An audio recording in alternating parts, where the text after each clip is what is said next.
Let's start off here with that big number. We talk about 12 billion, and give us a sense of how you arrive at that. How much exactly, I guess, are people saving? But of course, from the perspective of the city and the business owners, how much are they losing? Yeah, that's a really great question. Yeah. So I think we wanted to kind of put some numbers on this. You know, everyone's been wringing their hands. Oh my God, this is the end of the world. Like, we wanted to kind of put some numbers on this problem. So we worked with a group called the WFH Research Group, and you may know Nick Bloom, the remote work guru. He's a member of that group.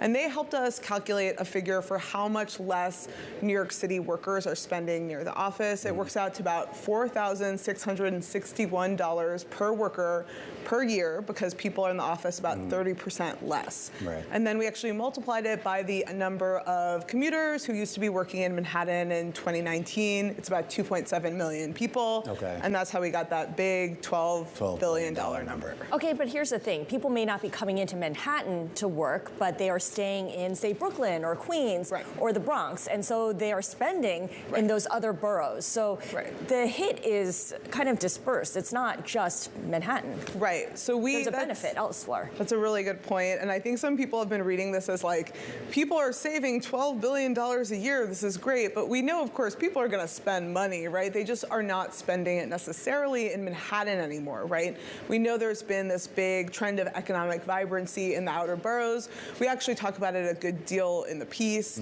And we know that some people are taking that money, and instead of kind of spending it on salads at lunch in Midtown, they're spending it on their home office setup, or they're getting a coffee in their neighborhood in Queens instead. Yeah, we've interviewed a lot of people over the last couple of years that have really talked about how there are certain pockets in kind of the outer part of the city that have actually been thriving because all those people are at home and spending in their neighborhoods. I guess the question is there any expectations that this then flip-flops back? I know most employers think that we're going to somehow at some point go back to 5 days a week, but there are other people, including I think the folks over at WFH, who think that this could be permanent.